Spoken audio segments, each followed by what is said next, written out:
我靠卖电子垃圾狂赚10个亿，可买家们非但不眼红，反而还叫我将价格打上去，甚至连国家头条都将我的海报放在10大青年慈善家的首页。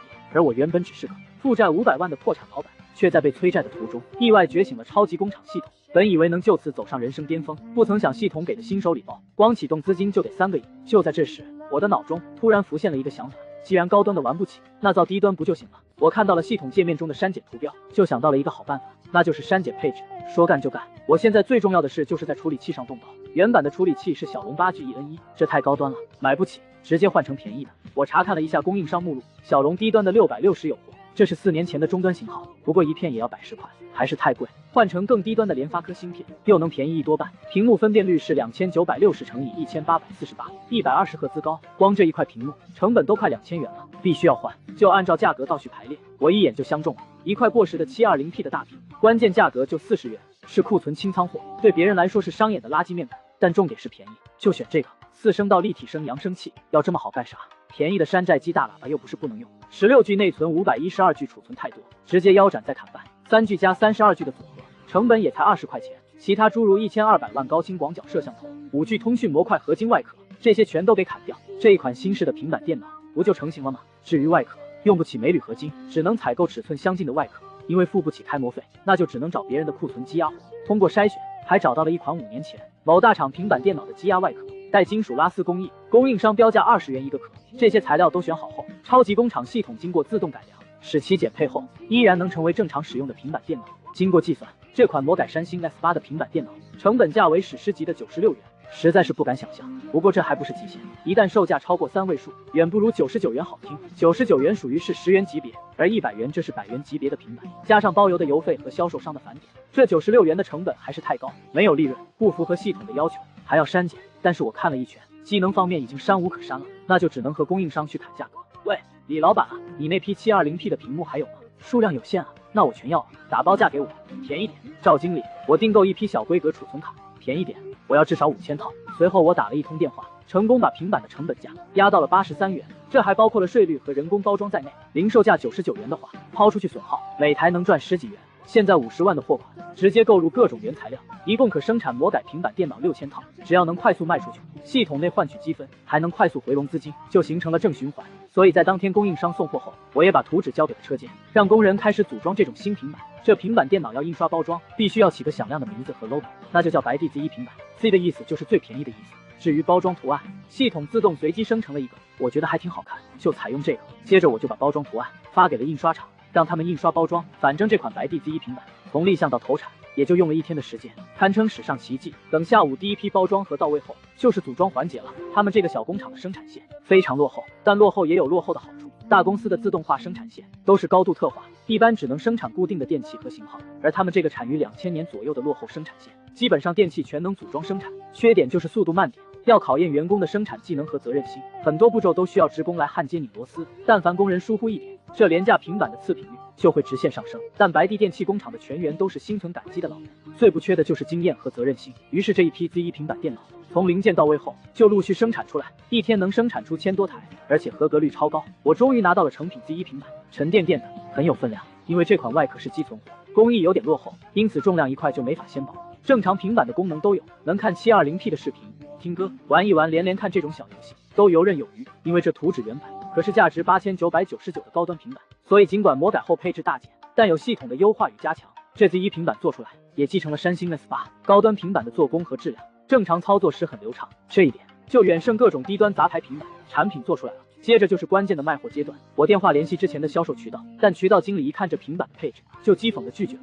你这个是几年前的库存了，早就过时了，你挂二手市场试试吧，我们这里只卖新货。”我听后就很不服气，这产品配件型号老，但都是新货，并不是每个人都坐在星巴克里用水果电脑，也有很多人需要这种低端平板。既然渠道不给销售，那就只有开辟零售端了。我立即开通淘宝和拼夕夕小店，因为没钱买流量，导致产品无人问津，那就只能开通豆店做直播卖货，这也是最新颖的推销方式。当天下午，我就在自己工厂里进行直播带货，99元平板包邮到家，正规厂家质保1年，数量有限，预购从速。我带货不用套路，直接把最大卖点便宜给突出出来。我的直播的镜头里就有一个正在播放视频的白帝 Z1 平板，不过新开的直播间基本没有人来，而且听到是99元的平板，都嗤之以鼻。消费者被无良商家坑怕了，所以看到这种超过认知的便宜平板，都当骗子处理。不过事情总有例外，此刻远在大西北的一座大山里，坐落着一个十里村，村里有一位女村民金巧，就恰巧看到了周洋的直播。十里村位置偏僻闭塞，出入都是崎岖的山路，这里的居民收入不高，大多是贫困户，人均月收入甚至低于1000元。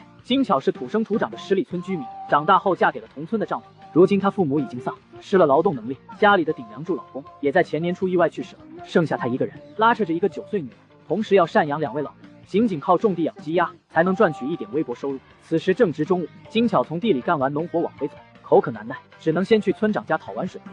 正好看到村长媳妇在看直播。金巧的女儿小丫上小学3年级了，因为口罩的原因，现在经常要在家里上网课。然而金巧根本买不起昂贵的平板电脑，她女儿小丫只能每天步行数里去蹭同学的平板电脑听课。女儿好多次都羡慕地向她表示想要一个自己的平板电脑。小丫不想同学都在平板前和老师回答问题时，她只能坐在小马扎上看着。可惜这些直播间里1000元平板都很少，动辄2、3千元一台，实在是无力购买。正当金巧感叹之时，村长媳妇刷到了另外一个带货的新人主播，白帝 Z1 平板电脑包邮99元带回家，99元就能买平板电脑。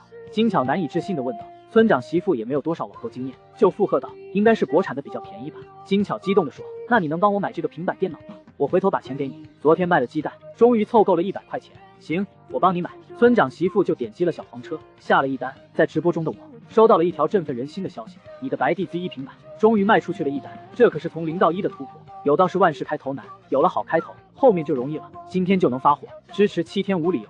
我对消费者聊了一句，不过对方没有回应，估计是不拿99元平板当回事，随便买来玩玩的。接着你就把一台崭新的平板打包装好，傍晚下班的时候通知快递员来取货就好。这一下午我就卖出去了10几单，还算是可以。于是我直播的更卖力了，不过到了晚上有点喊不动了，就剪辑了一段卖货视频发布到账号里。等到第2天一早起来，我就打开豆店后台，赫然发现 Z1 平板卖出去了300多台，这销量绝对可以。与此同时，在深圳市内某高档小区，知名主播杰哥正在直播。杰哥有一个整活节目，就是开箱市面上的各种奇葩电子产品。上次开了一个卖998的折叠屏手机，结果入手折了几次屏幕直接裂开，难怪随箱附赠502胶水，原来是用在这里。直播间观众当场笑尿。上次的开箱效果很好，这次杰哥又想开箱了，他就拿出手机在购物软件上寻找有节目效果的产品。没有意外，我的平板肯定入选了。99元平板，还正品保证，假一赔10，杰哥都快乐翻了。一看还是深圳本地的厂家，果断下单，叫同城快递去取。在白帝电器加工厂内，我收到了手机里的下单提示音，怎么拼夕夕的店也卖出去1单，而且对方要求上门取货，我同意了，并报出了工厂的地址。不一会就有一个同城送的跑腿小哥过来取走了 Z1。1个小时后，杰哥收到了这个快递，家人们99元的平板到了，我们来一起开箱。当杰哥打开了箱子后，就看到了 Z1 平板的真身，亮银色的金属拉丝外壳，摄像头位置也很精巧，质感意外的不错，但就是重量着实惊人，感觉像是拿着普通2个平板。哎呦，这平板有点东西啊！结果测试了1个小时，把这平板的方方面面都测试个遍，优缺点都很明显。优点就是便宜，轻度需求用户使用无压力；缺点就多了，屏幕不行，不能多开，和运行大型软件与游戏，音质垃圾，续航更是拉垮。它才使用了1个多小时，这电量就已经到顶了，加上这块砖头的重量，基本上就告别变形了。而且充电接口还十分复古，无法和其他线材通用。杰哥做出了中肯评价，我觉得这款平板只适合极特殊人群和垃圾佬，轻度使用的话，这款平板超值，就算是摆在桌面当时钟都不错。要是有更多需求就算了，这款平板会让你用到怀疑人生。然而在中华大地的另一侧，2天后，邮政快递小哥走了10里的山路，把快递送到了十里村。因为口罩时期需要上网课，一家贫困户金巧给女儿买了1台白帝 Z1。村长张富贵来到了金巧家，他现在兼任中国移动的本村代理商，无论是充话费还是安装宽带，都是他来弄。村长张富贵从电线上扯下一根网线，接入家中，又接上了调制解调器，而且还附赠一个电话卡，打电话相当便宜。现在的猫都附带无线路由功能，打开后就能上网了，不用另外去买。至此，金巧家就拥有了上网的必备条件。接下来就要验证 Z1 平板的网课功能了，你看看能上网不？村长张富贵问道。小丫打开了刷了几个视频可以正常刷新，他就要申请一个，这样就能上网课了。张富贵看到这平板挺不错，等听到才99块钱，人都惊呆了。张富贵拿起白帝平板电脑翻看，爱不释手。这款电脑在主播眼里一堆缺点，但放在农村却是绝配。于是等张富贵离开后，他就在朋友圈里发了白帝 Z1 平板的信息。村长张富贵为人热情，人缘好，所以基本附近村镇有手机的居民都加了他的微信。这下至少有几百人看到了他的朋友圈，富贵村长推荐，那肯定都要冲，这让白帝 Z1 的销量呼呼的往上涨。当远在深圳的我正忙着包装的时候，看到了网购平台的后台提示，居然说我的商品已售罄，我感到不可思议。我在每个网上平台都设置了1000台的库存，结果拼夕夕平台的1000台已经售罄，现在加起来已经销售了超过3000多台了，这才仅5天时间而已。而且看这销售势头，估计今明2天可能就要全线售罄。我把剩余库存调整了一下，重点销售平台 P 和平台给多上架一些，争取尽快销售完毕。这时候，车间主任宋德大叔来找我，说是车间里平板电脑已经没有原材料了，是不是再进一批货？毕竟现在1天能卖出去至少1000台。我觉得宋德大叔说的很对，按照目前的销售态势，很快就会全面售罄，再需要大规模生产一批，保守估计起码还可以做几万台 Z1 平板，才能初步满足市场需求。于是你又开始给那些供应商打电话，还别说，我需要的那些库存配件积压多少年了，人家巴不得都卖给我，甚至一家卖完了，但同行手里还有，调个货就行了。不过外壳不好搞了，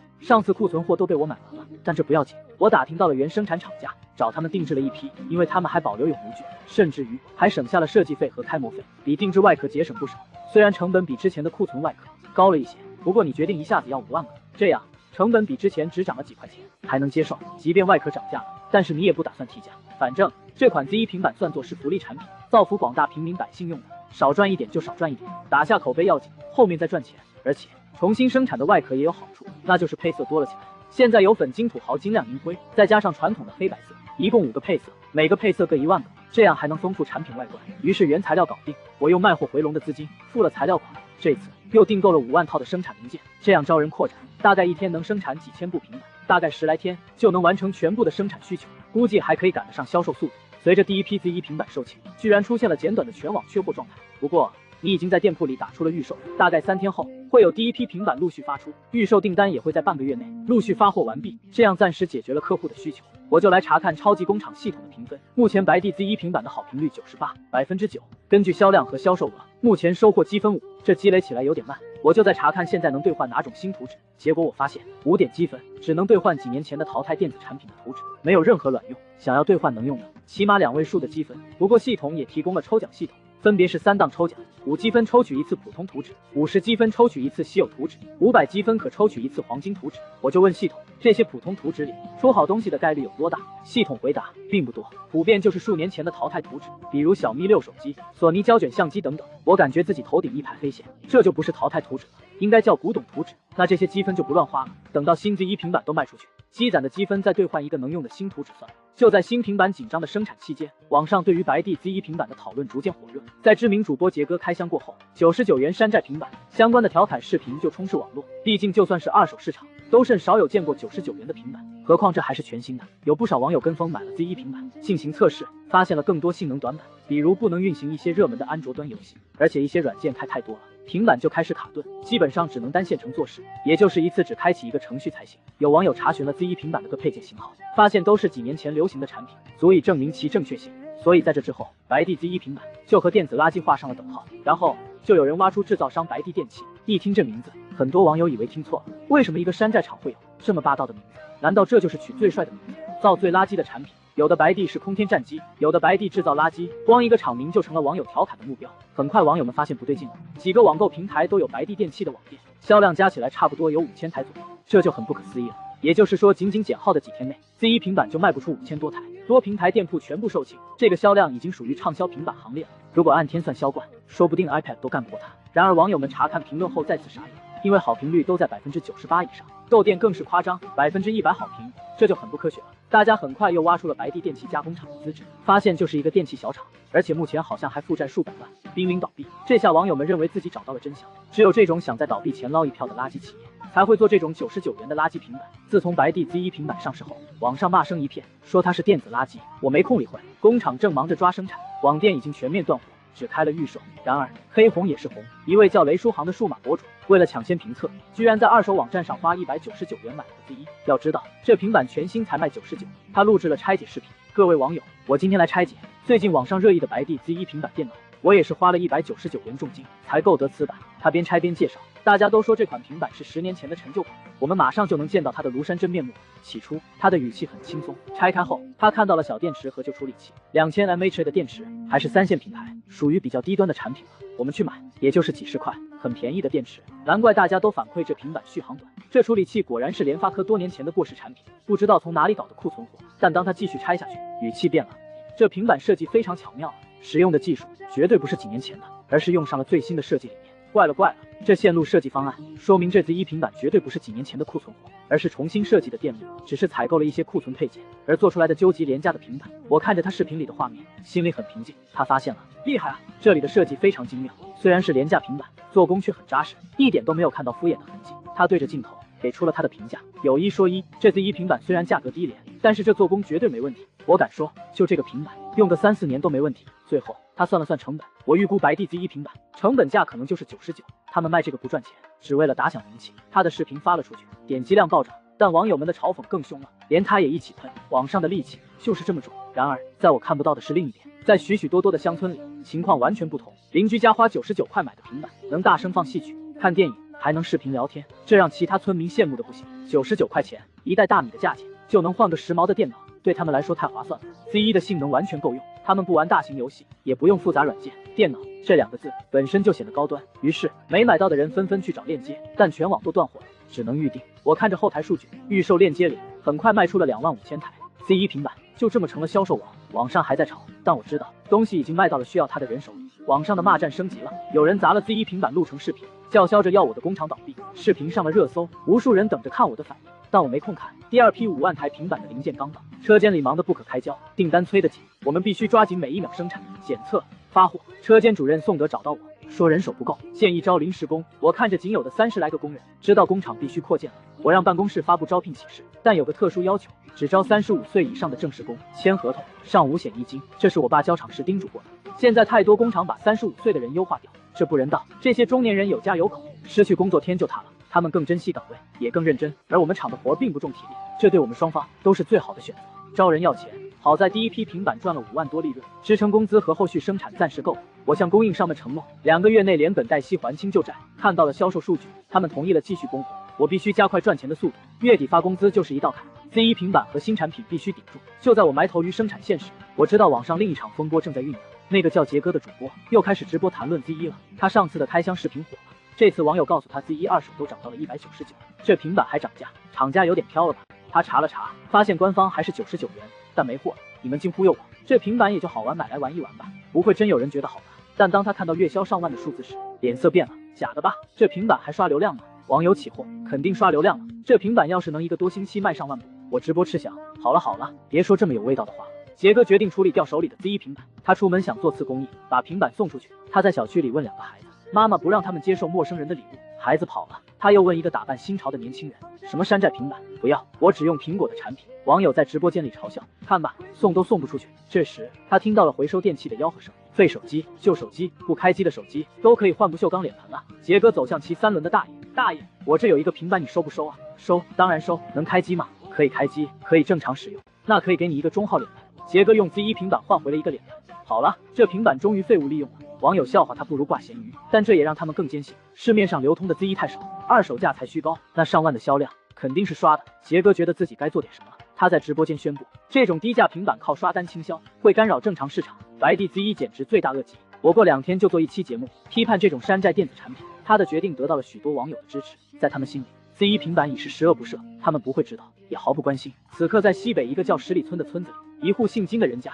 正因为一台 Z1 平板，脸上洋溢着幸福的笑容。小丫终于有了自己的平板上网课，再也不用走远路去同学家了。金巧则用它给卧床的老人播放戏曲，看着女儿和老人的笑容，金巧心里充满感激。她找到几大脚，想表达谢意，几大脚就说这个好办啊，你给他发个好评就行了。金巧好奇地问，好评是什么？几大脚说，就像你买东西，这家老店老板好，你就在门口留个纸条夸他，后来的顾客也能看到。好，那我就给他来一个好评。金巧说道。他请人帮忙，在网店下留下了一段话和几张照片。他不知道，这仅仅是开始。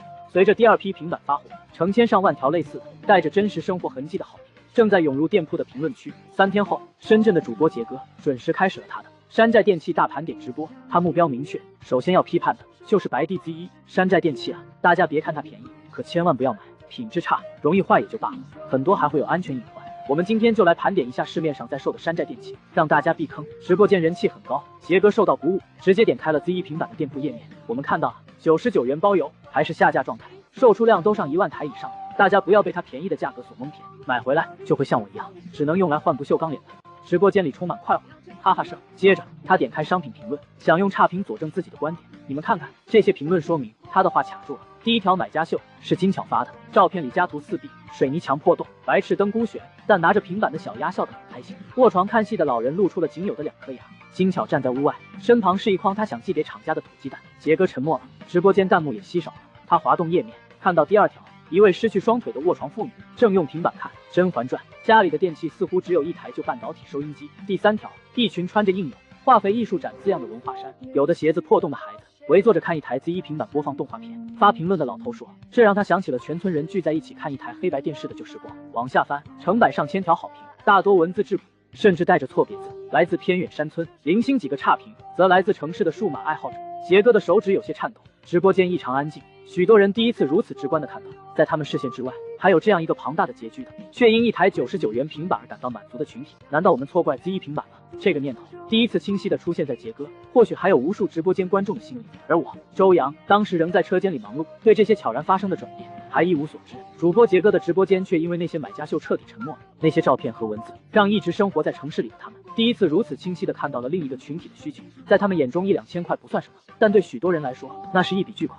Z1 平板恰好满足了这些人最基础的需求。杰哥沉默了许久，终于开口，我为我的不严谨道歉。Z1 平板不算是电子垃圾，因为目前还没有收到一起质量报告。它虽然性能和配置拉垮，但是却为山区居民普及了平板电脑，也算是功德一件。直播间里仍有质疑的声音，但这次直播显然无法继续了。杰哥道了歉，提前下播。这件事很快发酵，引发了更多人对低收入群体的讨论，而我对此还一无所知。我正在工厂里，高兴地听着财务大姐的汇报。第2批平板大部分货款已经到账，售出35000多台，净利润约50万。这笔钱太及时了，足以支付这个月的工资，并缓解欠款压力。工人们都在议论，说小厂长能力超群。等财务大姐离开，我查看了系统，此次 Z1 平板电脑共售出35000余件，好评率98%。奖励计算中，系统提示此次表现优秀，奖励自动化零部件生产线1套，积分累积为40点。我心中振奋，这套能生产螺丝、垫片等基础元件的生产线，价值不菲，能让我们进一步降低成本。车间主任宋德大叔看着新设备，激动不已。还是小厂长有能力啊，我们工厂要发达了。我笑了笑，拥有系统，我确实有信心带领工厂腾飞。在客服完全到位前，我亲自回复客户评价。面对海量好评，我大多统一回复，但有一些评论让我无法敷衍，比如那条排名第1，来自西北山区的买家秀。我思考后认真的回复，很高兴白帝的产品给您带来良好的体验，我们会继续努力，提供更好的产品给大家。翻看评论时，我发现很多乡村顾客都在询问同一个问题：白帝有没有便宜的电视机？他们觉得平板屏幕太小，老人看着吃力。我忽然被触动了，群众的需求就是我的目标，下一个产品就定为电视机。正好今年是世界杯年，许多人都有看球的需求。我立即调出系统商城，在琳琅满目的电视机图纸中寻找。我的目标依然是廉价，让山区人民买得起。积分只有40点，我必须精打细算。最终，我锁定了一台在售的热门型号，尺寸不能太大增加成本，也不能太小老人看不清。55英寸或许是个适中的选择。既然尺寸定下，接下来就是选择配置最好的图纸，然后考虑如何减配到极致成本。我选择了索尼 XR5590G 电视机的图纸，用掉40积分将它兑换出来。系统随即发布了新任务，感受到群众的呼声，追加挑战任务，生产一款好评率在96以上的电视机，月销量需要5万台以上。任务完成则奖励稀有图纸1张。我心中惊喜，这奖励很诱人，但月销5万台的难度不小。我查询了平台销量榜，榜首的4K 电视月销也就刚过万。答案似乎只有一个：极致的低价，就像 Z1 平板那样。我开始动手修改图纸，首要目标是压缩成本。原版昂贵的4K 屏幕必须换掉。我打电话给熟悉的供应商刘叔，55寸屏幕最便宜也要700块钱吧，再低就不行了。刘守业说道，这个价格不行，我的目标是为山区顾客提供他们买得起的产品。那55寸以下的屏幕，我要最便宜的，同时不能太小，32寸以上吧，但不能伤眼睛。我追问道，最便宜的屏幕我倒是有，就怕你用不上。刘守业说，说说看，为什么我用不上？刘守业说道，这是库存积压面板，41英寸，非常规尺寸，积压了2万片，都3年了，你全要就给你按废品价处理了，55一片，省得占地方。可以，这正合我意。非常规尺寸对别人是麻烦，但拥有系统的我，可以零成本修改图纸去适配它。屏幕定了，接下来是处理器，高端小龙肯定用不起。我选择了价格极低的联发科库存芯片，内存缩减，立体声取消，高清接口降级，但特意保留了老式的 AV 接口，并增加了一个 USB 口，这是从 Z1 平板的教训里学来的。所有设计敲定后，我点击确认，系统开始优化。超级工厂系统图纸优化中，优化成功，触发幸运暴击，额外奖励外壳开模模具。我惊喜不已，这模具能节省大量时间和前期成本，来的正是时候。新图纸已定，我立刻联系厂家生产外壳，并动身前往刘叔那里查看其他配件的样品。时间紧迫，我必须尽快将这台为山区定制的电视生产出来。确定了电视机的设计方案后，我来到供应商刘叔的公司挑选配件。小周啊，这些样品都在这里，你自己看。刘叔让业务员拿出配件，我依靠系统的检测功能，从众多样品中挑出了质量合格、性价比最高的产品。他们都来自一个叫磐石地小厂。行，我就选这些了。我把选中的配件指出来，定下了5万套的订单。这么多，可是这个品牌的配件，我这里也就1000多件，不够。刘守业说道。那其他有货的先给我准备吧。重要的电源板和背光板需要大量采购。我决定直接联系磐石厂家，按照包装上的电话打过去。接电话的是一位中年经理，我直接说明来意，我要大批的电源板、背光板等电视机配件。什么？您要5万套？我们可以供货。他的声音里透着惊喜。他们的工厂正因产品积压没有名气而濒临倒闭，我这个订单无疑是雪中送炭。我要至少5万套，要保质保量，而且价格不能贵，能做到吗？我问道。可以，我们可以给你最低价，只要你们产品质量稳定，我长期需要。我的话让他立即行动起来。下午，经理就带着样品从西莞市赶来签合同。检查过样品后，我确定了这家供应商，他们需要订单，我需要物美价廉的配件，这是双赢。原材料搞定后，工厂这边也在扩充，新招聘的30多名员工都已到位，都在35岁以上，大家都很珍惜这份有保障的工作。我将电视机的装配图纸下发，让老员工抓紧培训新人，生产旺季即将到来。这时，办公室的马大姐来找我，周厂长，按你的要求招来了一个美工小姑娘，你要不要亲自看看？我这就来，我正需要美工。在简陋的大办公室里，我见到了新员工蒋一新，一个戴眼镜、有些羞涩的年轻女孩。厂长好，她怯生生地叫道。我看了看她的资料，你是咱们深圳美院毕业的？是的，蒋一新回答。那好，现在交给你第一个任务，给我们网店页面设计一个新品预告，叫做白帝41寸电视机。我提出了要求，这个新品预告图片要写上名称，贴上电视机的图片。至于价格方面，就写一开头，后2位数是问号。好的，他立刻打开自己的笔记本电脑开始工作。你设计好给我看看，合格了就帮我都发表在网店上。有了帮手，我能更专注于生产和成本核算。我仔细计算了每台电视的成本，最贵的屏幕55元，其他配件几元到10几元不等，最终核算成本为101元。这个成本控制让我满意。那么售价该定多少？我闭目沉思，必须是一个具有统治力的价格。市面上最便宜的32寸新电视也要499元，而我这台是41寸。最终我做出了决定，就卖148元。这个价格足以在低端市场掀起巨浪。下班前，蒋一新打来电话，说宣传图做好了。我赶去办公室，想看看这位新美工的能力究竟如何。我查看了蒋一新设计的新品预告图，微微点头。年轻人做的图很青春，一台白帝41电视机播放着绚烂的图片，感觉不错。行，就这个了。我拍板定下。那周厂长，咱们这台电视到底卖多少钱？我好提前做一个正品的商品宣传图片。蒋一新问道。148，我说道。什么？蒋一新眨着眼睛，不敢相信地问。148元，出去吃顿好吃的可能都不够，怎么就能买一台电视机呢？旁边办公室大姐笑道。这你就不知道了，我们白帝 Z1 平板也才99元，都卖脱销了，反响可好了呢。放心吧，我们小周厂长肯定不会亏本的，还要给我们厂创收，到时候我们都能涨工资。我接着说道。就148元，现在快下班了，你明天再设计就行，我预计5天内就能产出第一台电视。好，我一定尽快设计好图案。蒋一新觉得好神奇，他也想第一时间看到这款神奇的电视是什么模样。新品预告发布后，起初没引起太多注意，但那些天天查看白帝店铺的山区居民发现了它。一位居民叫来朋友，哎，快来看，白帝要出电视机了，说是要卖100多块钱。100多的电视，不可能吧？咱们村老李家刚买了台小电视，那么一点点大，还花了800多呢。朋友并不相信，可是白帝之前的平板电脑也才99，这台电视100多，似乎也没毛病。电视能和平板一样吗？你看平板才一点点，而电视赶得上几十个平板大小了。你看体积那么大，我觉得电视机最少也要卖300-400。那你认为这100多的价格是假的？城里人都会骗人。这里说是5天后揭晓，不信5天后我们再看。如果我猜错了，请你喝酒；要是我猜对了，你请我喝。成交。也有相信白帝的顾客，主要是买了 Z1 平板的人，他们很多家庭缺一台电视，或者用的都是老古董。现在他们能否实现电视自由，就落在白帝41寸电视机身上。数码博主雷书航也注意到了，他在视频下方回应网友的留言。好，我已经关注了，到时候一发售，我一定抢一台来拆解。发售前夕，客服反馈很多人买不到 Z1 平板，我又进了1万套元器件，在生产电视的间隙也生产一些平板。我这2天基本住在了厂里，督促电视机的组装，员工们3班倒，但我给了丰厚奖金。这款电视利润率更高，还有系统的挑战任务在身，是我翻身的一仗，不容有失。仓库里打包好的电视机越积越多，我预计首批生产2万台，资金有限，只能等销售回款再扩大生产。我对销量很有信心，这是一片蓝海。发售日早上，许多购物者拿着手机等待。上午8点，商品页面刷新，赫然写着41寸大屏电视，惊喜售价148元。守在屏幕前的人们瞪大眼睛，十分吃惊。他们从未想过，这么大尺寸的液晶电视会以如此低廉的价格出售，同平台类似尺寸的电视都在1000元左右。他们心中不由得生出一个疑问：白帝不会是来专门搞慈善的吧？当我们把41寸电视定价148元挂在网店后，全国许多地方都炸开了锅。哎，你看到了吗？白帝出新电视了，148一台，148的电视，二手的，不是全新的，那就是特殊的小电视，是不是10来寸，和平板一样大小？我见过淘宝有卖的，不是啊，41寸全新，不信你看，卧槽，真的是148的电视，肯定是临时工标错价格了，赶紧买，过了这村没这店了。大多数人都觉得这要么是标错价，要么是个骗局，但也有我们 Z1 平板的老用户觉得这价格合情合理，平板99元，电视148元，按屏幕面积算，简直赚了。不少人蹲在手机前等着10点开抢，我也在工厂里盯着后台，10点整，链接开放，购入，支付148元，叮咚声瞬间连成一片，上千单成交了，连数码博主雷书航也抢到了一台。办公室里那台全身塑料感的41寸电视正在播放，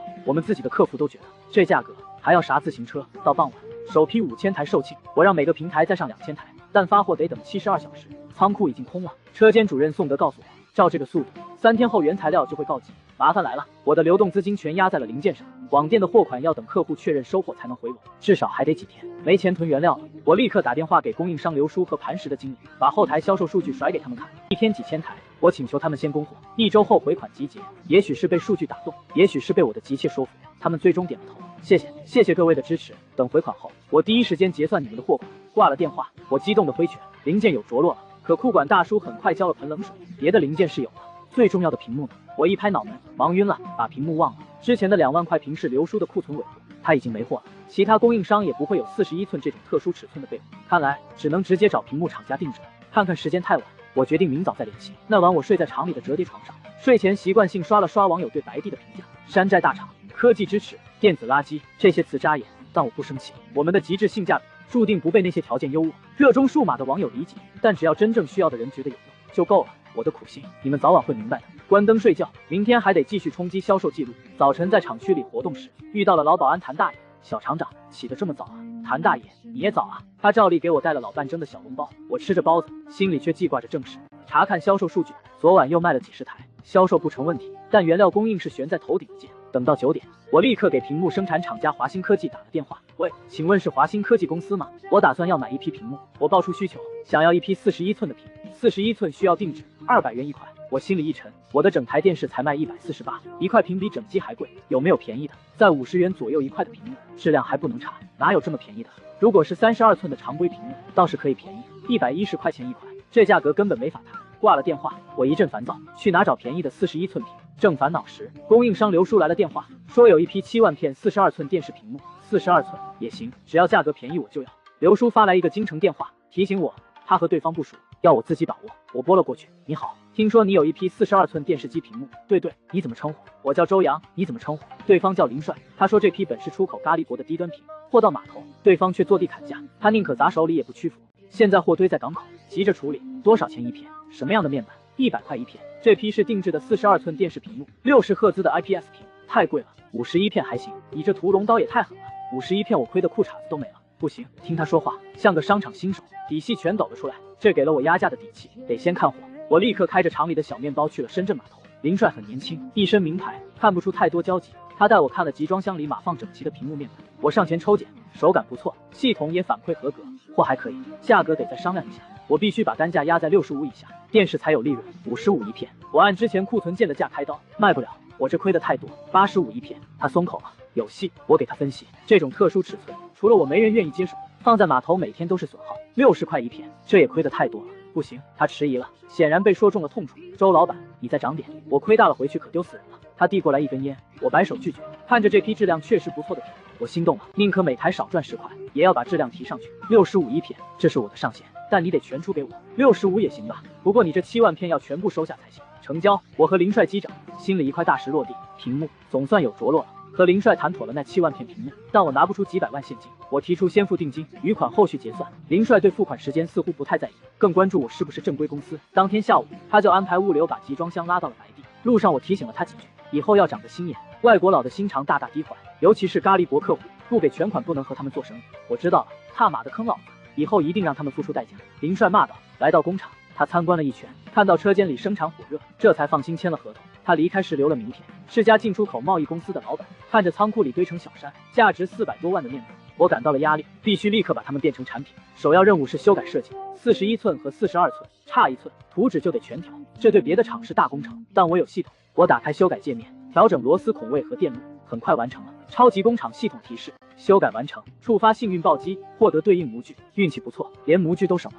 我立刻通知美工小蒋，让他把宣传图上的白帝41电视机改成白帝41 Pro， 屏幕更大更好了。但我不打算加价，就当给用户的福利。这次升级实属无奈，等以后资金充裕，能稳定定制原材料就好了。原材料搞定，销售势头依旧很猛。第二天晚上又卖了4000多台，2天累计破万，月销5万的目标看来有望。但我不能松懈，现在的瓶颈是产能，而且网店销量在自然下滑，该买的人头几天都买了，得想办法推广。我没钱投广告，只能另辟蹊径。我们的目标用户是低收入人群，他们常买农具、种子、便宜日用品。我联系印刷厂定制了一批购物袋，成本不高，然后找了些农具电商合作，也准备去郊区群租房免费发放。袋子上印着广告语：好货加量不加价。白帝了解一下下，免费的袋子没人会拒绝，一个人提着它就是一个移动广告牌。就在我忙着生产和推广时，数码博主雷书航收到了他买的白帝41电视，并录好了开箱视频。首先我们看包装，中规中矩，纸壳加泡沫，里面的配件也很简单，就一根电源线，一根 HDMI 的连接线，居然还有复古的 AV 线，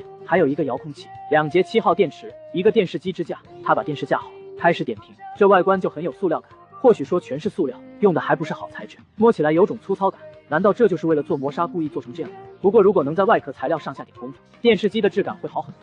他给外观打了5分，不及格。接着他开机 ，logo 醒目，但开机慢了10几秒。连接 WiFi 后，他用内置软件播放免费电视剧，画质和音效让他皱起了眉。为了对比，他搬来自己的索尼电视，同片原录制，色彩确实失真，音质像破风箱，操作反应慢，存储空间也基本满了。好在有个 USB 口能外接设备。测试完各项性能，他总结这款电视性能差，画质音质体验不佳，但148元的价格是最大优势，比很多老旧二手电视都便宜。我的意见就是这款电视只适合一小部分人，大家按需购买吧。他的视频剪辑发布后，在网上迅速引发了讨论热潮。我关掉网页，心里清楚，这就是我们要走的路。争议也好，差评也罢，只要需要它的人能买到就够了。网上对白帝41电视的批评又掀起了浪潮，这不就是一个垃圾的山寨电视吗？我看也是，和 Z1 平板一个德行，除了便宜一无是处。这电视买来能干嘛？声音听着是折磨，色彩失真，不支持高刷，游戏开起来都带残影，买了就是大冤种。习惯了数千元好电视体验的城市用户很难理解我们的产品，他们不知道在另一些地方能看和便宜就是全部要求。在十里村，村长张富贵收到了他预定的电视，他是我们的老用户，因为信任 Z1 平板而选择了我们。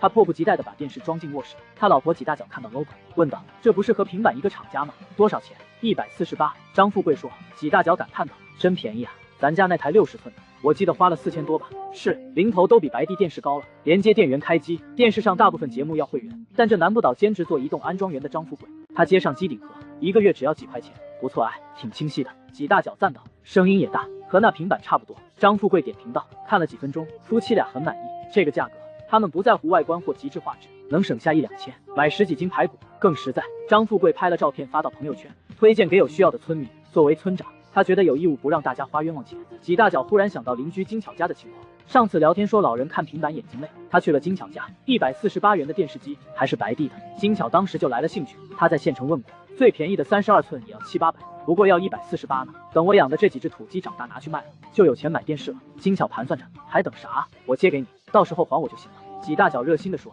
太谢谢鸡妹子了，等1个星期我就能卖了鸡，到时候还你。几大脚摆摆手，登录店铺准备下单，却愣住了，因为这上面显示是白帝41 Pro 电视机的链接，上面写着加量不加价，说是屏幕升级，价格不变。这么快就升级了？你要这个升级版的电视吗？我家买的那个版本好像卖光了。几大脚说道。行啊，白帝的东西好，啥都行，我也不懂。金巧说道，不过还在预售，说是3天内发货。这白帝东西好是好，就是总要等。几大脚下单时吐槽了一句，金巧说道，买的人多，自然就紧俏了，说明大家都喜欢这款电视，买了不会亏。看，这就是我们真正的用户，他们的满意比网上任何批评都重要。与此同时，在深圳直播的主播杰哥也注意到了我们的产品，弹幕里有人提醒他，白帝又出电视机了。杰哥很疑惑，Z1 平板那么便宜，电视也148，这企业到底赚不赚钱？他最近流量回落，正需要新素材。他当场打开链接，发现白帝41 Pro 月销已达7000加，买了。杰哥下了单，3天后电视送到。他开启了直播开箱，我关掉后台的评论页面，争议从未停止，但真正需要他的人自然会用行动投票。我们的路没有走错，可以看到这配件很少，这外观配色不咋地，外壳材质也拉垮。他开箱后一顿吐槽，连接上电视，甚至提前捂住了耳朵。白帝 logo 闪过，粗糙的响声传出，弹幕立刻炸了。我的钛合金狗耳朵，声音就算了，这画面颜色也不太对。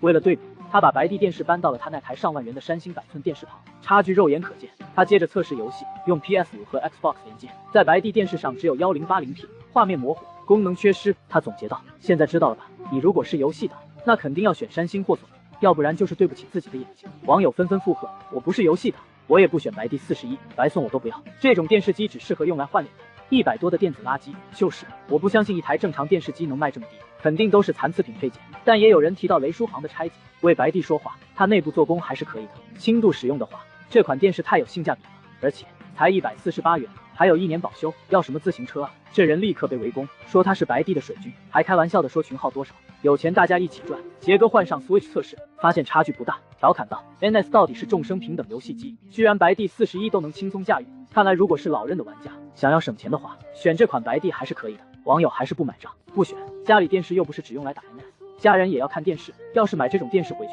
非被我妈骂死不可。杰哥最后发现，看待黑边的电影时，白帝电视有种意外的怀旧滤镜感。看来白帝电视机也不是一无是处啊。这时他电话响了，朋友到访，他匆匆下播，电视被遗忘在一边，自顾自地轮播着电影。我看完录播，关掉了页面，网上的声音我早已习惯。我们的电视已经全面过渡到4.1 Pro 版本，之前的2万台老型号早已卖光，买家大多在山区农村。开售后的5天是我资金最紧张的时候，但5天后，随着用户陆续确认收货，货款回流，压力骤减。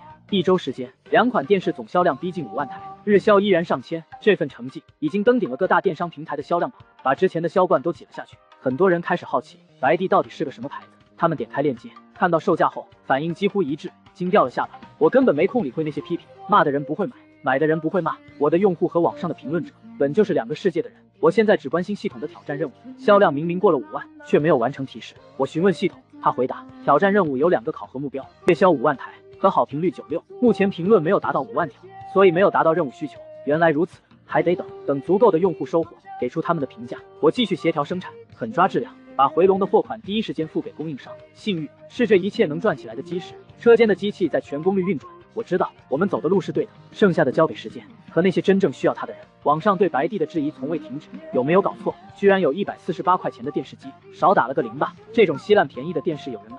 他们点开销售链接，看到月销量时傻眼了，刷的数据吧，这是很多人的第一反应。他们称我们的产品为一次性电视机，认定用了垃圾配件，甚至有不少正义网友直接举报我们刷单。平台调查后证明销量全部真实，每一笔交易都有据可查。这场风波引起了一位实习记者的注意，江舒淇，深圳商报的实习记者，正愁找不到好新闻。他在网上看到了关于白帝电视的帖子，148元的电视还是多个平台的月销榜首，怎么可能啊？他的直觉告诉他这里有新闻。他开始收集资料，统计出白帝各网店总销量已突破5万台，销售额达740万。对一个没打过广告的小厂来说，这数字堪称恐怖。他决定亲自来工厂看看。这天下午，保安谭大爷报告说有个小姑娘要采访，我立刻来了精神，这可是宣传的好机会。我走到门口，见到一个扎着马尾、穿着朴素的清瘦女孩。你好，我是白帝电器的厂长周阳。我伸手说道。你好，我是深圳商报实习记者江舒淇。握手时，他眼中闪过一丝惊讶，大概没想到厂长这么年轻。他提出了采访请求。好的，进来说吧。我带他在工厂里转了一圈，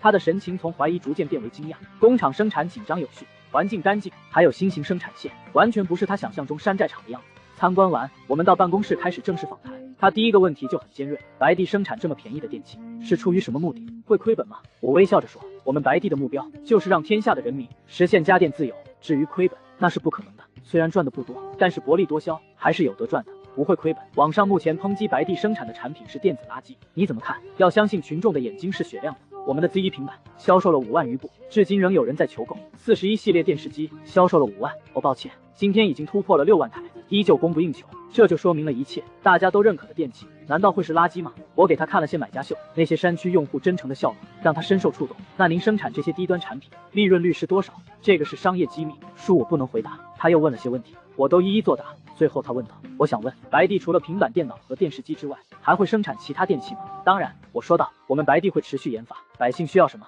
我们就生产什么。这句话我说的掷地有声，江舒淇认真的记下了。谢谢您的配合。他得到了满意的内容，起身握手道别。我送他到厂门口，看着他乘车离开，心情很愉悦。等这篇报道出来，对我的挑战任务应该也有帮助。但我没想到，随后一个突发事件会让白帝41电视成为真正的新闻热点，也带来了一场意想不到的竞争危机。主播杰哥的直播后来成了我们电视最好的广告，虽然纯属意外。他和朋友疯玩了2天后回家，直播还开着。走到门口，他忽然听到房间里传来女人的惨叫。等等，这是什么声音？他贴门细听，才发现是电视里的声音。他这才想起走的时候根本没关电视。妈的，这种低端电视连续开了3天，可千万别因为过热冒烟起火。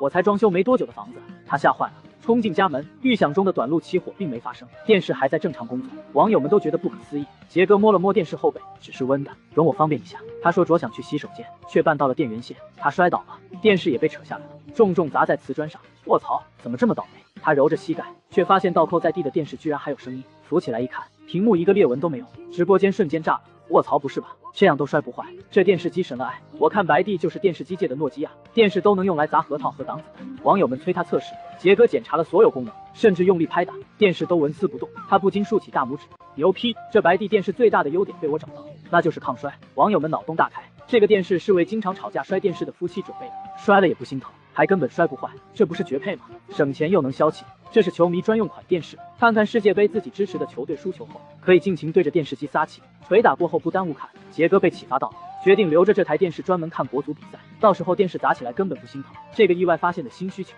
居然真的带动了销量，当天就多卖出去几百台，都是看了直播的观众买的，专门用来看球发泄。这段直播被剪辑传播，白帝电视被戏称为电视机界的诺基亚，148元的价格，加上惊人的抗摔性，让它彻底出圈。拆解博主雷书航为了探究原因，把他那台拆了，内部做工扎实，屏幕用的是有弹性的软性材料，质量过硬。他的视频发布后，把白帝电视的热度推向了新的高度。我关掉后台不断跳出的订单提示，笑了，这大概就是无心插柳柳成荫吧。我们没想过主打抗摔，但用户替我们发现了，市场的反馈永远比我们想象的更真实，也更有趣。与此同时，在十里村，短短几天时间，村民们看了村长张富贵家的电视后，纷纷下单，光是这个村子就买了20多台，包括金巧家。经过几天等待，金巧终于收到了邮政送来的白帝41 Pro， 他和女儿小丫一起组装好，电视机打开的那一刻，母女俩都欢呼起来。两位卧床的老人看到大屏幕上播放戏剧，乐开了花。金巧心里满是感激，他找到几大脚，说要发表买家秀，感谢白帝。这样的场景在各地乡村上演，那些真挚的买家秀就是最好的回报。另一边，在深圳商报，实习记者江舒淇提交的关于白帝的新闻稿得到了主编的赞扬，不错，知道跟热点了，下个月就给你转正。稿子很快刊登了，他在文中计算，白帝41电视全平台销量已超65000台，销售额达962万元。即便利润率低，纯利也相当可观。文章一旦激起千层浪，白帝41电视成了现象级热点，也终于引起了同行的重视。各大电视品牌发现，他们这半个月的低端产品出货量大幅下滑，罪魁祸首就是白帝。主打性价比的小咪电视受到冲击最大，他们的经理召集工程师开会，经理目光炯炯地问道：“你们说说，我们如果生产这款41寸的电视，能把它的成本压缩在148元以内吗？”工程师皱着眉头摇头，按我们现在的工艺和原材料是不可能的。要造出成本100元以内的41寸电视机，除非用的都是最便宜的配件，还得是几年前的淘汰款，卖148元，肯定是要亏本的。经理很不高兴，命令道：“我命令你们立即买一款白帝电视机回来研究，看看他们是怎么做的。”工程师第2天就收到电视开始拆解，结果让他们惊讶，内部构造可圈可点，电路设计精良，他们算不清白帝是如何把成本压到148元以下的。他们不知道，我的设计和研发成本，系统帮我省了，这才是价格战的底气。就在白帝成为行业研究对象时，41 Pro 的销量正式突破了8万台，半个月的成绩碾压了其他品牌的低端产品。而我也终于收到了系统的提示，超级工厂系统挑战任务完成，白帝41系列电视机月销超过5万台，且好评率在96以上，特奖励稀有图纸1张，爽！我在办公室兴奋的挥拳，奖励是一张虚拟图纸，装在小礼盒里，开启稀有图纸，系统提示获得限量版海尔双筒波轮式洗衣机图纸1张。洗衣机，我有些惊奇，仔细查看，这张图纸有限量版标签，系统告知这是海尔前年研发却未推向市场的产品，因为成本高，定位尴尬被雪藏了。我查看了图纸，发现一样的问题，成本太高了，要卖到1000元左右，但这正是我擅长的领域，删减配置，走极致性价比。我打开图纸编辑界面，准备动手删减。叮，触发新人引导任务，本次修改图纸需要比原图纸有创新，且得到市场认可，月销量在3万台，好评率在96以上，可奖励外壳注塑生产线1套。我心中一喜，这正是我急需的。我立刻投入修改，将金属外壳换为硬塑料，电子面板换成复古机械旋钮，电机寻找国产替代，成本被一点点压下来。但任务要求创新，光删减不行，必须增加新功能。可创新往往意味着增加成本，我决定从目标客户农村用户那里找灵感。我联系了一些山区客户做调研，洗衣机啊，以前买过，用了没多久就坏了，一直扔家里，不耐用，洗不了大件衣服，没用。深入询问后，我得知了一个关键信息，很多农村用户经常用洗衣机洗土豆、萝卜等带泥的蔬菜。我思路一下子打开了，有了，如果设计一款可以洗菜的洗衣机，不就是创新吗？我改动图纸，增加了过滤泥沙的装置和洗菜模式。图纸设计完毕，无创新选项，系统判定这不是创新。我一查，原来早就有过能洗菜的洗衣机，只是没推广开。看来还得再加一个功能，除了衣服和菜，还能洗什么？洗碗机。我想到这个，但洗衣机和洗碗机原理差别很大。我把自己关在办公室里苦思一天，从原图纸的海浪喷淋装置找到了灵感。我增加了几个小电机控制喷淋水柱，并设计了一个圆形碗架，但模拟显示洗碗效果不理想，很多地方冲不到。系统提示：改装新功能失败，洗碗效果不理想。我有些沮丧。晚上看电影。太极张三丰放松，听到一句放下负担，奔向新生命，忽然被点醒。我太追求完美了，对于一款极致性价比的产品，能用比完美更重要。我重新修改，决定舍弃碗碟背面的清洗，只保证正面能被水流冲到，并在说明书里注明建议。丁，洗衣机设计完成，增加洗碗功能，认定为新功能，请为此款洗衣机命名。终于成功了。我想了想，命名为白帝3X 洗衣机。3代表3种洗涤方式 ，X 是洗的拼音。系统白帝3X 洗衣机图纸设计成功，触发幸运暴击，获得对应模具，又省了一笔。我查看了现有的积分，已有61点，等攒到100，就能兑换更好的东西了。躺在办公室的折叠床上，我感到前所未有的充实，债务有望还清。新的产品线即将开启，白帝的路越走越宽了。新的一天，我开始为3X 洗衣机选购配件，内胆和外壳交给了住宿厂，用的是最便宜耐磨的材料，但对方排期很紧，需要等待。为了成本，只能忍耐。我心里想，这大概是最后一次受制于人了，等住宿生产线奖励到位就好。面板小配件找了刘叔，大批量采购，单价才几分钱。电机是大头，我在刘叔仓库里的一排样品中挑选。系统提示：金牛 73WA 型电机符合要求，这款电机便宜耐用，动力足。我订了5万套，谈到了31元的优惠价，加上其他零件，最终成本控制在75元左右。我松了口气，按一贯风格，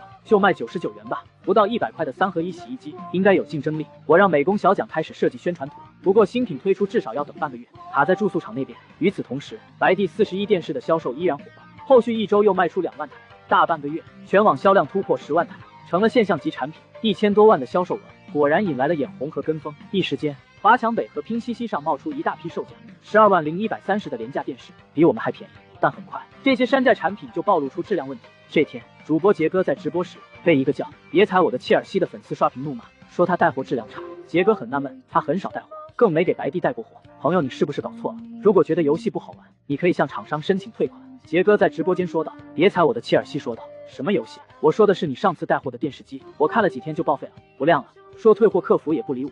白帝电视机，杰哥耐心解释自己从未带货，但对方不听，很快消失了。杰哥却收到了平台警告，让他规范言行。他觉得不对劲，联系了另一位有类似经历的网友，要了照片和店铺链接，一看就知道那是山寨货。商品名里写着白帝，售价138元，长见识了，原来白帝都有山寨产品了。为了给大家烫雷，杰哥当场下单了一台。就在他等货时，网上已经出现了大量指责白帝质量差的帖子。一些不负责任的媒体直接用这些帖子当新闻，标题耸人听闻。很快，我也发现了问题，有些买到山寨货的顾客竟然跑到我们官方店要求退货，这直接影响到了销量。我立刻在网店挂出谨防假冒的声明，并决定找媒体辟谣。我想到了江舒淇，江记者你好，我再次邀请他来到工厂，他对这条新闻也很感兴趣，毕竟他靠上次的报道赚了证。在办公室，我指着桌上的一台白帝电视给他看，这款售价128元，比我们正品还便宜20块。我当着他的面撕下电视外壳上的一张不干胶贴纸，露出下面原本的菊花牌 logo。菊花电视机工厂都已经倒闭了，最后一批产品根据记载应该是6年前的，那么这台电视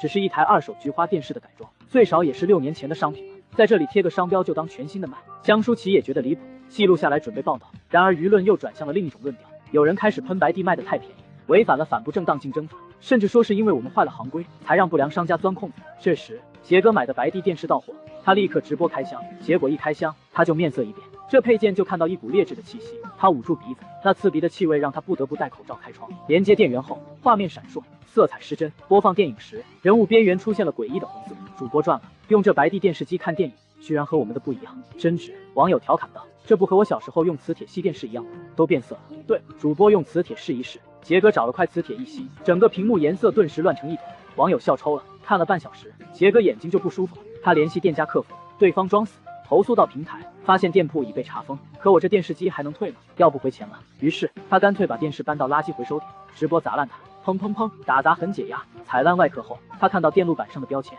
生产日期是2012年。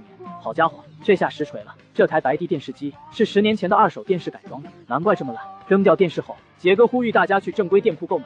有新粉丝问我为什么要买白帝这么便宜的电视机啊 ？TCT、三星、索尼、小咪哪个不比它好？杰哥就说买电子产品就是要量力而行，缺钱就白帝，又不是不能砍，不差钱就三星索尼。但很多网友还是看不起白帝，认为百元电视和山寨没区别。加上有工商部门对我们展开调查的传言，不少人认为白帝是行业害虫。记者江舒淇看不下去，他在个人视频账号开直播，怒斥这种言论，并决定用事实说话。他直播点开了我们抖店的买家评论，第一条带图的买家秀是2位卧床的农村老人，穿着泛黄的破背心，对着电视里的戏曲笑得很开心。照片里放电视的桌子破败，桌角用本子垫着，直播间顿时沉默了。许多网友第一次意识到买白帝电视的可能是这样的人。江舒淇滑动屏幕，评论页面继续往下，又是另一条让人吃惊的买家秀。我看着直播画面，知道这才是我们产品存在的真正意义。那些喧嚣的争议，在真实的用户面前显得如此苍白。江舒淇的直播间里，他继续翻动着我们网店的买家评论。下一条评论的照片是一个山区的教室，竹子自制的课桌，墙皮脱落露出土渣。就在这样破落的教室里，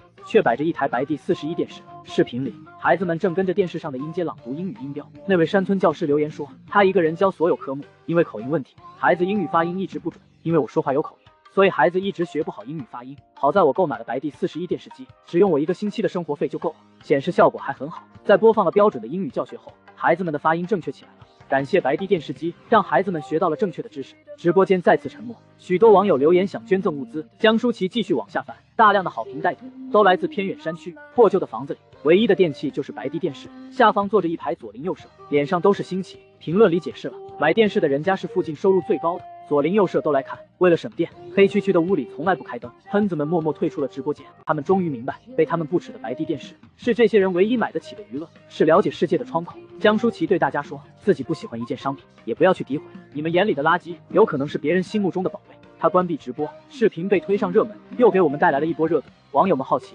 处于漩涡中的白帝为何一直不发声？他们请江舒淇再来采访。于是江舒淇短时间内第3次来到工厂，却发现门口停着工商局的执法车。白帝被查了，有人举报你们用低价倾销的方式破坏市场，是不正当竞争，请配合我们的检查。工商人员向我敬礼，要求检查账目，如果查出电视机售价低于成本，我将面临重罚。我有些郁闷，但清者自清，我让人搬出所有资料，让他们随便查。他们查了账目，检查了车间，看了原材料发票，结果发现整台电视成本就在100元左右，这不科学啊！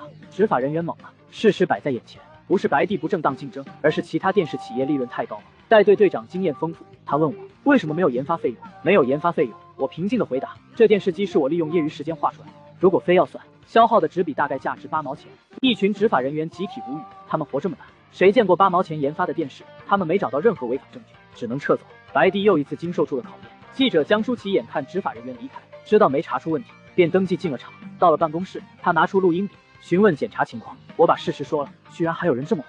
江舒淇惊叹道。他打开微博，给我看评论区，到处都是诋毁和谩骂，每一条有关白帝的视频下方都有。你没有考虑过在网上发言来为自己辩解吗？他好奇地问。我很少看这些，这次是第一次认真看那些喷我的言论。我们的运营已经在一些指责质量的评论下回复，请对方申请换货，但那些人再无回音。你不生气不解释吗？江舒淇问。生气干什么？和这些喷子水军对喷吗？那不是正中对方下怀。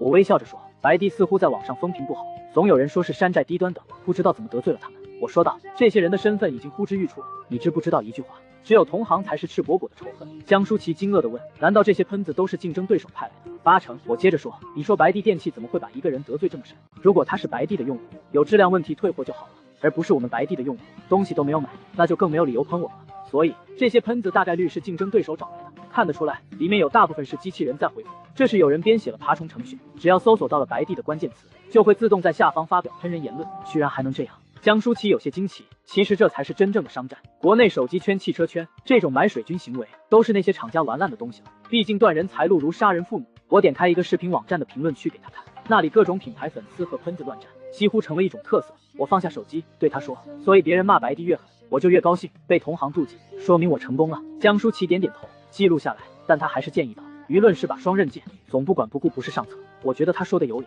一直不回应。那群人更嚣张，网络口水仗用好了，效果比广告还好。我决定从白帝洗衣机开始，就在各大平台注册个人账号，用来和网友兑现。江舒淇还关心新产品，我透露是3合1功能的洗衣机，3种功能，是洗涤、脱水、烘干3种功能吗？江舒淇问道。不是，另外2种功能也是洗涤某种物品用的。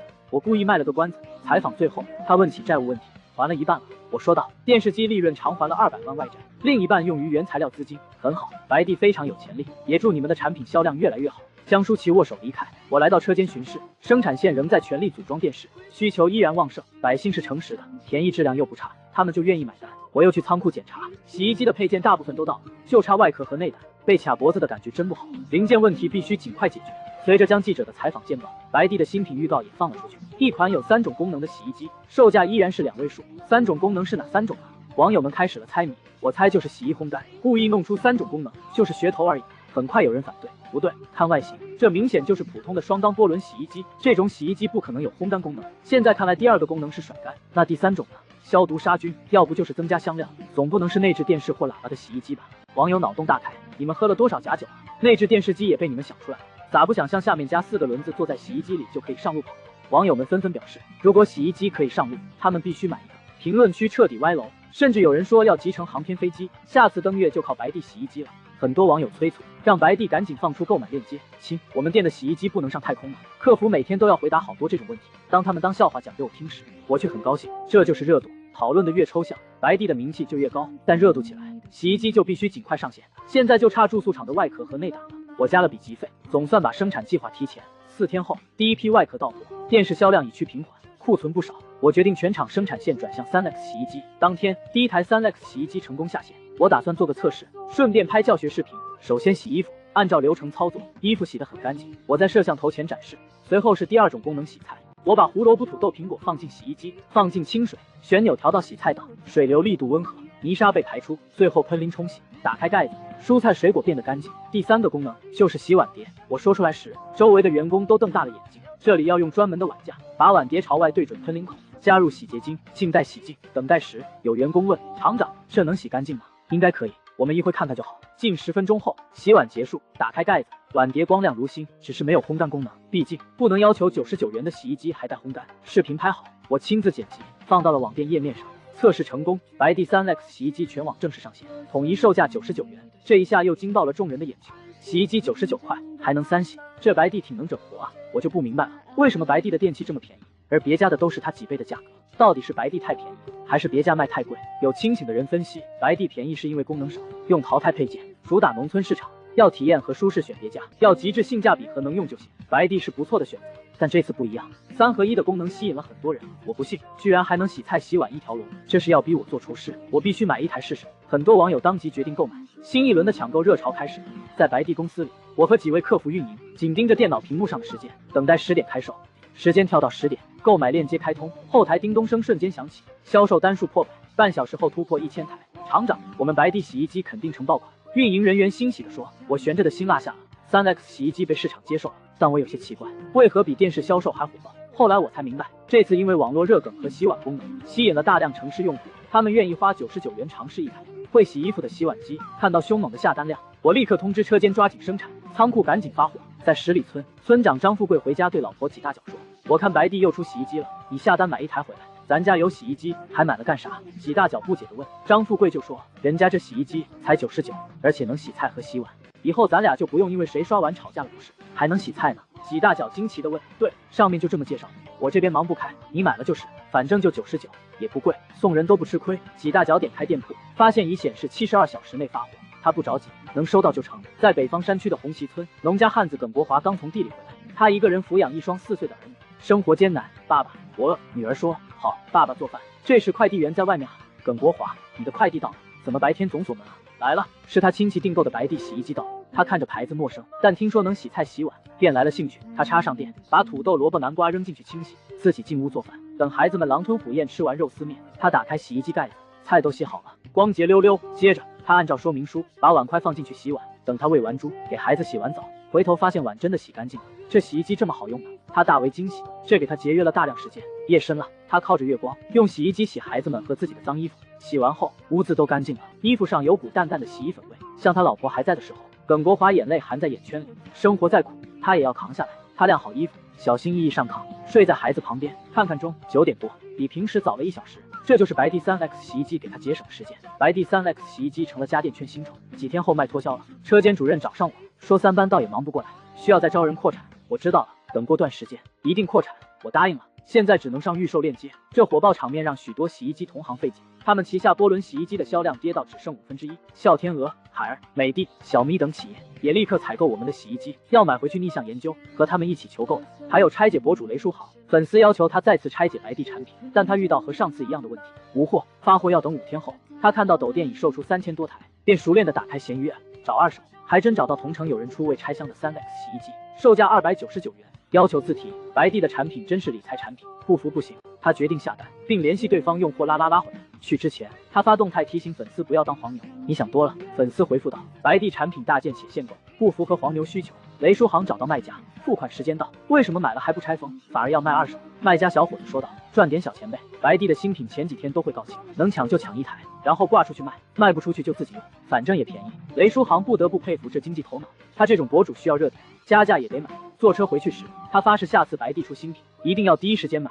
免得再当冤大头。回到家里，他直接开启直播拆解，打开包装，取出洗衣机本体。因为功能罕见，他先查阅了说明书，洗衣、洗菜、洗碗，后2个功能都很新鲜。我们先看一下它的功能再说。他决定先做性能测试。第一步，洗衣服，放上脏衣服和洗衣液，调整旋钮。这旋钮也太复古了，我记得小时候的洗衣机就是这个样子。洗衣机工作时噪声有点小，他用分贝仪测了一下，40多分贝。这台洗衣机不静音，有静音需求的客户可以 pass。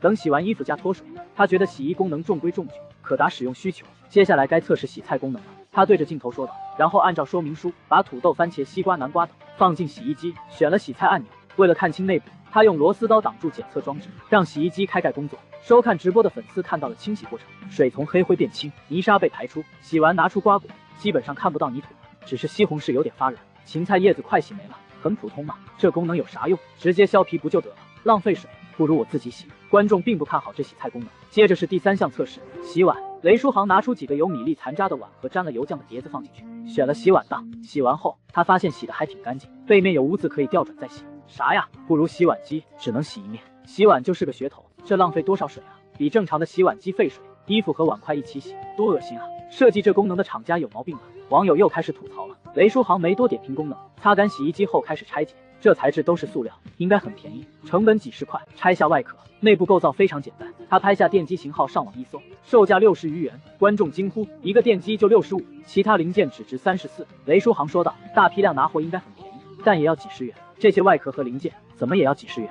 我觉得这99元的售价很难控制。我也不知道白帝是怎么节省成本的，居然能把价格压到2位数，感觉他们真的是来做慈善的。他拆下电路板，做工扎实，唯一惊喜的是那些控制水流的小马达，很精巧。这些小马达应该是花了心思设计的，这设计和专利费加入成本的话，简直不可想象白帝是怎么控制成本的。他最后点评：我觉得白帝3X 洗衣机还是很有特点的，当然缺点也很多，噪声大，材质一般，3种洗涤模式，衣物和餐具、食物混在一起，有点不卫生，其他还算可以。价格是其最大的亮点，如果对性价比有追求，买上1台不会亏。他的视频上网后，又引发了大讨论，电子垃圾论调不绝于耳。与此同时，各大洗衣机厂商购买的3X 洗衣机也到货了。工程师测试后觉得3种模式普普通通，内部构造简单，用料比他们的产品差远了。领导问他们能造出100元左右的洗衣机吗？设计师说可以，但利润很低，大概率亏本，而且一旦生产，其他几百元的波轮洗衣机就卖不动。为了会亏本的100元洗衣机，放弃多个产品线是赔本买卖，但不管又不行，他们的低端洗衣机已经卖不动。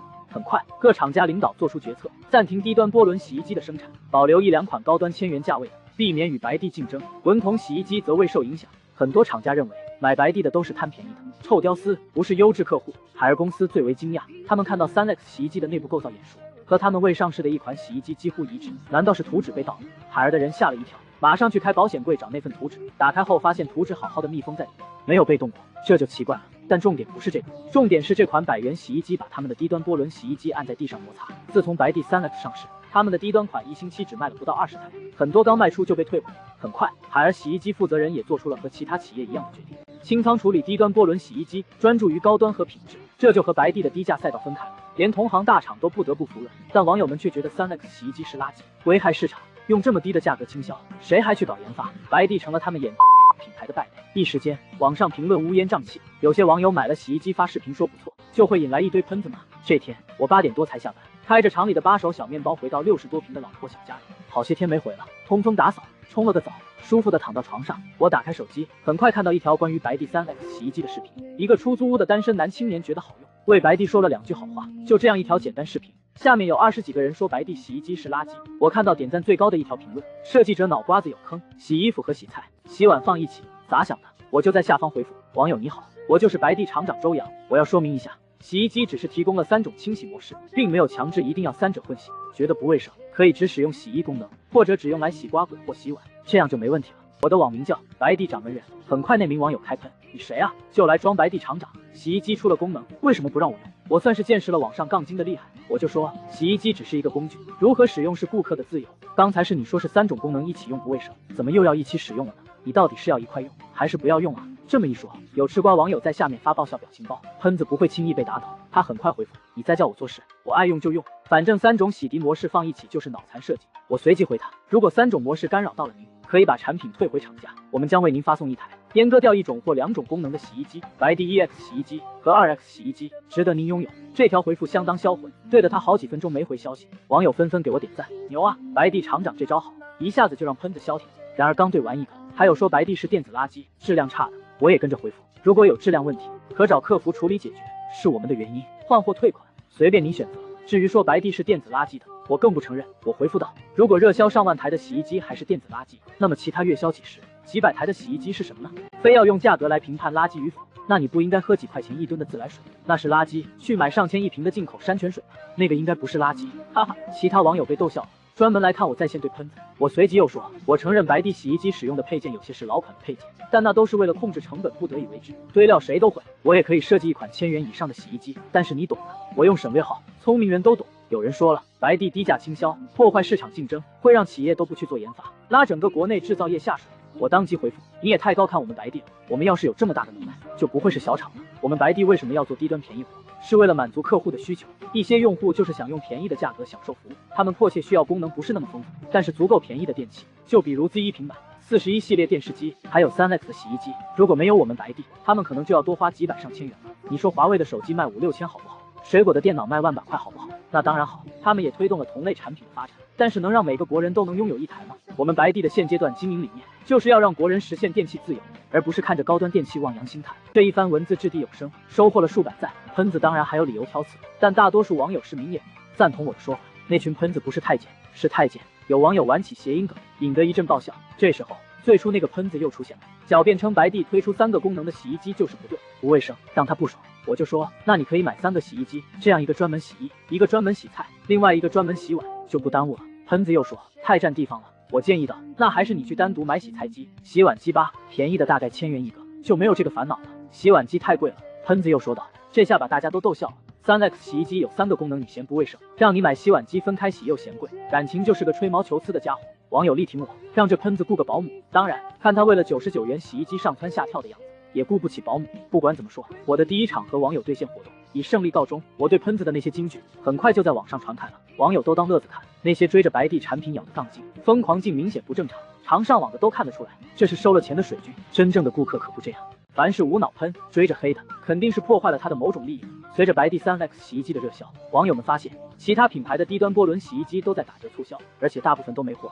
可以说，白帝3X 洗衣机以一己之力，把各大洗衣机厂家的1000元以下波轮洗衣机全打没了。看着3X 洗衣机半个月预售销量破9万台，一些小厂又开始跟风，生产68元的5项功能洗衣机，分别是洗衣服、洗菜、洗碗、洗鞋、洗宠物，价格更便宜。在白帝洗衣机一直缺货后，就有人买了这种杂牌洗衣机回家，到货挺快，可以使用。全然不是那么回事。首先，洗衣机很小巧，只有白帝3X 的1半左右，还是单缸，不带甩干，材质粗糙，有股味道。说是5种功能，但最基本的洗衣服放进去2、3件外套就能被卡住。洗菜排水孔总被堵住，没带过滤装置。洗碗洗不干净，洗宠物根本没有宠物能忍受。大家这才发现，原来被喷效果一般的白帝3X 洗衣机居然如此给力。等顾客要退货时，客服就百般推诿，店铺卖出去几十上百台，就关店走人了。因为有山寨产品的搅局，白帝3X 洗衣机的销量受了些影响，不过每天也有上千台。现在催促发货的提示让客服焦头烂额，反馈给了我也很头痛。工厂刚扩招到快100人规模，3班到仍然供不应求，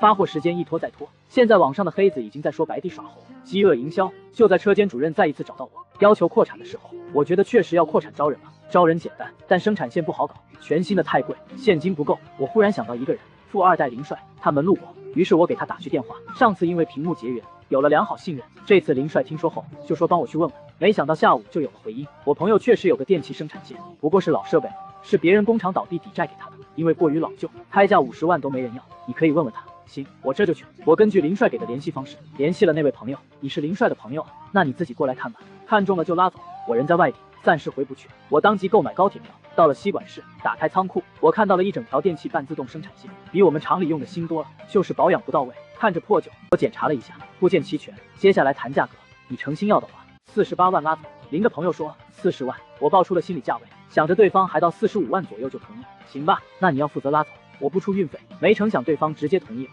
我有点错愕，但也不好出尔反尔，直接付了40万现金。运这么个大家伙不容易，最终收费9000元。他们负责原封不动运到深圳，当天就安排装卸。夜里我坐着货车回到了工厂。第二天，车间主任宋德大叔看到生产线，高兴得合不拢嘴。他指挥员工搬运安装，在卖家眼里这是淘汰货，但在我们这里却是第一先进的组装线。安装耗时2天，组装完毕，通电，但没有反应，要去联系修机器的高工了。宋德叹了口气。然而我收到了系统提示，检测到生产线轻微线路故障，是否选择修复？修复，维修中，进度30，进度66，进度99。短短几分钟，系统就帮我修复了线路。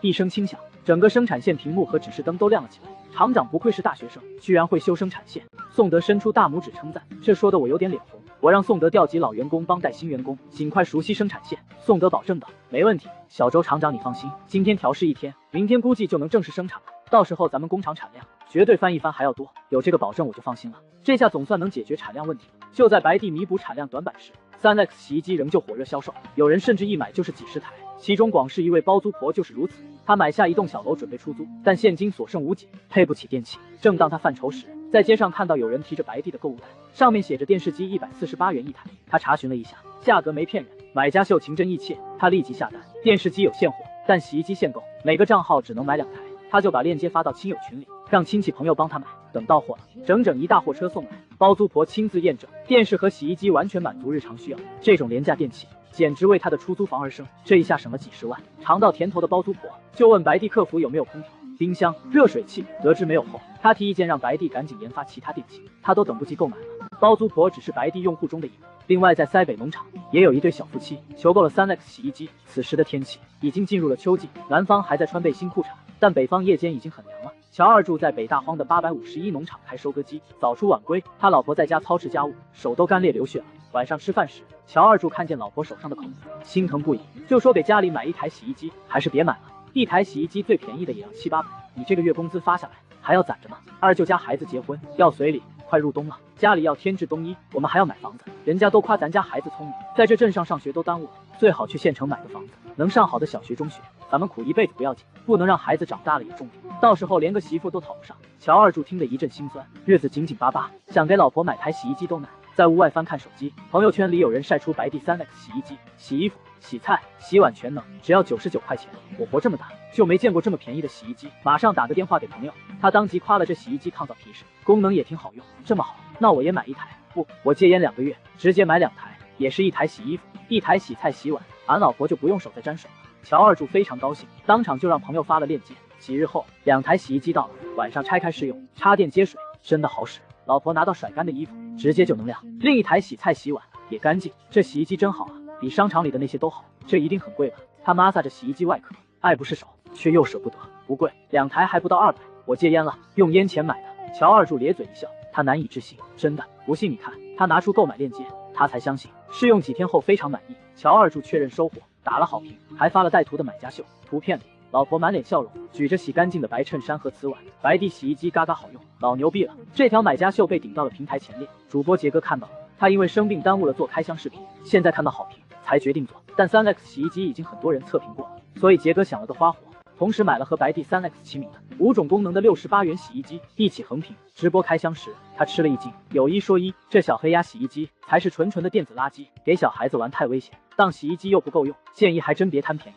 加个30块就能买白帝了，啥都能干。杰哥少有的夸奖了白帝，但是就这洗衣机丑的要死，我是看不上。直播间里仍有不少人对白帝抱有偏见，杰哥只能说每个人需求不同，反正白送我也不用，看见白帝就恶心。某些网友字里行间带着恨意，不过这样的网友再多，不耽误白帝洗衣机的销量。20天后，销量达到了15万台，白帝现象引起了许多企业的关注，而这么火爆的销量，也让我顺利完成了系统的任务。超级工厂系统完成新手引导任务，白帝3X 洗衣机销量达标，且好评率在97%以上，奖励高级注塑生产线1套。我兴奋地在办公室里挥舞拳头，比中彩票还高兴。我们公司马上就要添一条注塑生产线，我第一时间通知了车间主任宋德。真的？那太好了！宋德大叔无比高兴，我感觉他需要升职了。随即召开管理层会议，会议上我任命宋德升任副厂长，主管全厂生产。散会后，宋德没走，他提出一个问题：工厂还没有研发部，科研都靠我一个人。没关系，科研我一个人搞就行了。我自信地说道：我有超级工厂系统，没必要花大钱雇研发工程师。那我们在洗衣机后面做什么新产品？宋德问道。现在每次销售爆点都来自新产品。新产品，我也在思考。系统积分已经有133分了，可以兑换一种好一点的图纸。这事关企业接下来的经营战略，必须谨慎。新产品马上会面世的，我向宋德保证。随后我去了办公室，准备挑选接下来要生产的电器产品。我手头有133积分，能兑换很多电器。秋冬季什么能大卖？取暖器之类倒是季节性符合，但我更想知道人们真正需要什么。系统发来了提示，不用去找客服，本系统已经自动帮你统计出白帝的客户中求购次数最多的商品，名单排在第一的，赫然是2轮电动车。最近国家颁布了新国标，很多人被迫换车，一辆电动车2、3千起，对工薪阶层压力不小。顾客们多次建议，希望白帝能出一款便宜好用的。我被打动了，下一个新产品就生产电动车。我在系统里选择交通工具，找到电动车图纸，135分的图纸是一个分水岭，我看上的型号都需要135分以上。我决定等一等，到了晚上下班时，积分刚好满135分，给我兑换巴赫 F2 山地越野电单车的图纸，积分清零，图纸到手。这款万元级的山地车，我要把它改成人人买得起的国标车。改车先从电池开始，原款是锂电池。我打电话问供应商刘叔，国标电动车用的电池，你小子电器卖得好好的，怎么又搞起电动车来了？就是你老子都没坐过电动车，这和家电是2个不同的渠道。刘叔是好心劝我冷静，我在电话里笑着说，刘叔没事，我先打听一下，看看有没有搞头。那行，我告诉你，普通48伏锂电池，最便宜的500一个，容量高，带快充的1200一个，这么贵，一个电瓶就大几百上千，这不符合白帝的风格，有没有便宜的？我继续问道。刘守业说，便宜的电池就是铅酸电池了，低伏的最低60块钱一个，不过劝你别用，毛病太多，安全性还不好，那些电池起火的大部分都是铅酸电池，不安全我肯定不用。仔细询问后，我选择了兼顾安全与便宜的石墨烯电池，一块要105元，这价格让电动车不可能再卖2位数了。为了安全，成本只能牺牲一点。接下来是电机，刘叔那里有一批便宜货，因为不符合新国标对时速的限制，成了积压库存。周阳一听，这不正是为他量身准备的吗？他决定验验货，合格就用，质量没问题就它了。我的图纸是山地可变速车，自带变速装置，平时限速25码，但上坡时这大功率电机就能马力全开，实现匀速爬坡。这电机简直是量身定制，轮胎选最便宜的基础款，60块搞定。外壳用新上的注塑生产线，7788算下来成本267元，这已经是我造过最贵的产品了，感觉还是太高，但性能和成本已经很难再减，最终定价299元，我少赚点，主要是让大家能有车骑。系统提示设计成功，请为新款电动车命名，就叫第21吧。D是电，2是2轮，1是第一代。图纸拿到了，没有触发幸运暴击，但这没关系，正好让员工练习从模具开始制作。我把图纸交给宋德，安排生产，只腾出一条生产线组装电动车，其他的继续生产老产品，零件很快到货。注塑外壳还需要几天。几天后，白帝第21电动车就能上市了。新品预告一发出来，顿时引发关注。这白帝现原形了吧？用低价吸引流量和热度，然后就开始涨价割韭菜。就是电动车不卖99元，对得起我们吗 ？RNM 退钱，网上带节奏的人不少，但也有忠实用户出来辩解。你们快得了吧！就算是自行车，你们见过有99的吗？电动车卖299也便宜的好多。现在市面上最小的那款电动车都要700-800，而且速度、续航都低。白帝的这款299应该不会太差，让我们拭目以待。很多想买国标车的人决定等等看。299的售价确实影响了热度，有些人觉得贵，或者觉得在农村泥土道上不适用，持观望态度。至于那些质疑和谩骂，我早习惯了。每款白帝产品上市，不都是顶着骂声然后大卖的吗？如果哪天没人骂了，我反而要怀疑是不是自己出了问题。